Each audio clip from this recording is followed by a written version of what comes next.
As the great scholar Kendrick Lamar once said, fuck a double entendre, I want y'all to feel this shit. If there was a line to encapsulate the mood, the very being of GNX, if there was a thesis statement on the album, it would be that line from Whacked Out Murals. 2024 has put me in a bit of a sticky spot, so to speak, and what I mean by that is Mr. Morale and the Big Steppers was the first hip-hop album I listened to concurrent with its release, as it came out in 2022 during my first year of college. And so Kendrick, his music, they've always been integral to my enjoyment of hip-hop and rap, but this year, he just had to kill Drake. He had to kill Drake and bury him and piss on his grave. Now, I have not done an album review on this channel beforehand, however, I must say, I think I'm one of the few people on the internet that would willingly, with their right hand raised, say, yes, I did ride with Drake through that entire beef, yes, I was proud to be on that sinking ship, so I kind of think I bring an interesting perspective to this. Now, of course, there may be those that say, well, oh, he's a Drake fan, so of course he's going to say bad stuff to bring down K. Well, I'm not an unbiased presence here on the YouTube platform. I have things to say about the beef, but I think that once you just hear what I have to say, you will understand why I think this album has both good and bad parts, and you'll respect my opinion generally. And I also want to add in the additional caveat that generally my opinion on music, on albums, generally improves over time. My opinion of GNX right now, it'll probably be the least favorable opinion I will have of it over my lifetime, but we gotta get these views somehow, so the video is coming out today. Now, with all the table setting out of the way, let's get to the album, and let's get back to that quote I mentioned at the beginning of the video, because that, to me, is GNX at its core. This is an album that prioritizes sound and mood over message and meaning, and that is quite rare for Kendrick over the past 12 years. This is a man who made a name for himself making ornate musical puzzles, really. I mean, extremely complicated albums that are rich with subtext, allegories, allusions to anecdotes in his life, to religion, and so much more. GNX is not one of those albums. This is, for the most part, a bunch of quite good music that isn't attempting to be super highbrow, and there's something endearing about that coming from Kendrick Lamar. And I think one stretch that really highlights this is the stretch of TV Off, Dodger Blue, and Peekaboo, which I think, for the most part, are really good songs that aren't dripping with depth, and I understand some asshole online is going to play all of them backwards, listen to every other syllable, and somehow Kendrick is really going to be talking about the fall of Constantinople in these songs. But when you look at two of them, the entire essence, their messages are baked into the titles. Dodger Blue, well, gee, it's probably going to be about something about love and pride for the West, for LA. Peekaboo, well, they call him the boogeyman, so it's probably going to be about his seeming omnipotence in the rap game and how others fear him. And there's nothing wrong with that type of simplicity if the sound is good, and for the most part, it is. Something that I really come to appreciate about Kendrick's music is how he's able to make the songs in an album sound so distinct without A, calling attention to how different they all are, and B, without telegraphing the entire mood of the song right from the get-go. And what I mean by that is in something like Chromacopia, let's say, first off, my ears occasionally are experiencing full-on whiplash as we go from song to song because they all sound so different from one another. And more than that, because they sound so different from one another, occasionally you can tell really early on in a song, within the first 2 to 5 seconds, how it's going to make you feel for the rest of it. You can tell, oh, this will be the introspective, serious Tyler song of the album. Oh, this is going to be one of the lighthearted, funny ones. And in GNX, it's a lot harder to tell how a song is going to make you feel for the rest of it right from the get-go, and I think there's true value in that. And I think there's value in a more cohesive soundscape. Like, there's value in listening to an album where there's no jarring differences in the sound, where it's a very pleasant, consistent listen through. And there's also a cohesion to the overall message that Kendrick is trying to convey, which is, I'm the best, everyone else fucking sucks! Now, I'm not going to pretend like this isn't an abundance of hip-hop. Most of hip-hop is rappers talking about how they're the champ, everyone else is a challenger. They're the best, everyone is trying to get on their level. Your mileage is going to vary rapper to rapper, how much you can take of that based off of their delivery, personality, how much they're able to shift around a message that is quite simple, which is, I'm the best. Kendrick is making it clear in this album that he believes he is the top of the food chain and that he is going to put down anyone who tries to knock him off that pyramid. It's in Squabble Up, where he says that everyone's a sitting duck, friend or foe. It's in Hey Now, where he says people should hide from him. It's in Whacked Out. It's in TV Off. It's in Peekaboo. It is all over this album. It just so happens to be at its best in something like Whacked Out because of the sheer aggression of his delivery. As people pointed out during the beef, the forcefulness, the aggression in Kendrick's delivery is a huge asset for him. He is able to seriously bolster certain songs with bare bones messages just because of his power and energy alone.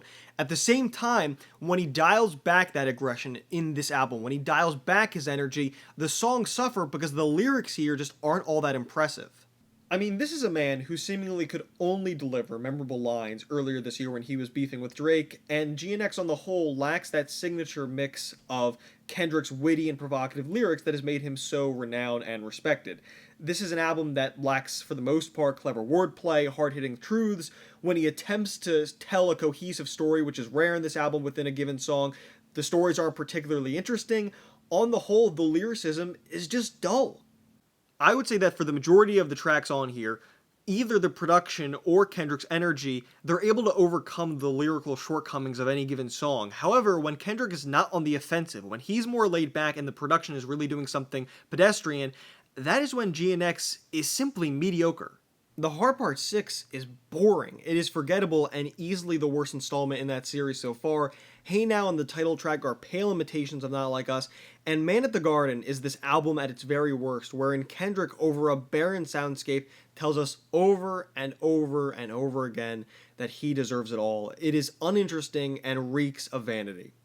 Now, to give Kendrick credit, he does summon the strength to largely leave his messianic complex at the doorstep, but at the same exact time, his true, undying love for himself keeps on finding a way into this album, and it gets more irritating to listen to, not only as you progress through GNX, but as you go back for repeated listens, because then you start to realize that he's not conveying his message all that differently, using similar rhythms when he's hyping himself up, using different phrases. Somebody's gotta do it. Tell him Kendrick did it. I mean, these are phrases both used repetitiously within their own song, and they're like 3 tracks apart. He's not quite breaking the bank on creativity to tell you that he's the shit. There's quite a bit of self-love on GNX, but there's also 2 honest-to-goodness love songs, Luther and Gloria, and they're solid. They're not super creative. I don't think SZA was used to her fullest extent like she has been in the past in songs such as Telekinesis, but she certainly elevates both of the songs. They are nice to listen to. They were really pleasant surprises when I first ran through the album, and ultimately, no, I wouldn't revisit them independently of GNX, but if I were to re-listen to this album, I certainly wouldn't skip them. They complement the other songs well, and they're really nicely positioned. I don't think they interrupt anything or break up the flow of this album. I really like how they are placed at tracks 3 and 12, respectively. With all the comments I've made this far, they really touch upon most of my feelings concerning 11 out of the 12 songs on GNX. The one I don't think I've really touched upon is Reincarnated, track number 6, because it stands in total opposition to the rest of this album and to the thesis statement I highlighted earlier.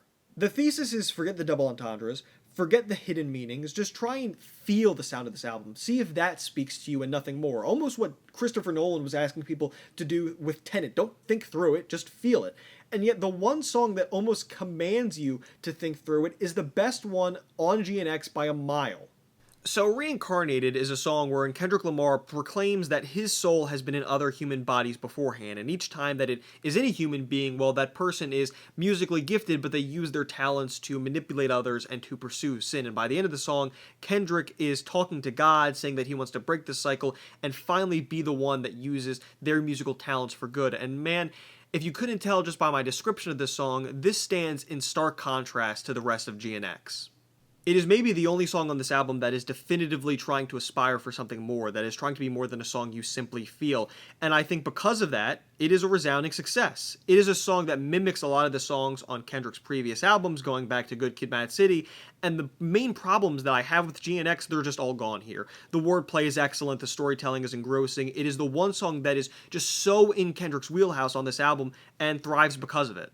And of course, there's something quite interesting about that. As I said near the beginning of this video, most of the music on GNX was designed to prioritize vibes over substance. Most of the music was intentionally constructed to not be like Reincarnated. And that's not to say that Kendrick is bad at making the less introspective songs that dominate GNX. I think I've made myself clear over that point throughout this video. I think that GNX is comprised of mostly quite good to really good songs. But, I've been selective about that word choice there. I mean that GNX is mostly good, but it rarely has greatness within it. Now, as a Drake fan in 2024, do I derive some sick, perverse, you might say, joy out of seeing a man so miserably fail to meet the standard of greatness thrust upon him by himself and every single goddamn person on YouTube? Yes. Yes, I do. At the same time, though, I'm a fair dealer on this channel, I'm a Kendrick Lamar fan, and I don't think GNX is some big disappointment. I don't think it's a waste of time, and that Kendrick should have been really devoting his efforts towards making a Damn or Mr. Morale 2.0. I think this was a net positive for fans of music and for fans of Kendrick Lamar. I think that this is a fun album to listen to, even if it doesn't resonate all that much. It's not Kendrick dropping his usual batch of classics, though. It is him trying to do something different. It's just that sometimes it's a little too evident that he is not operating at the height of his powers. And so I'm giving GNX a final score of a 7.3 out of 10. I hope you all enjoyed the video, and I will see you all next time.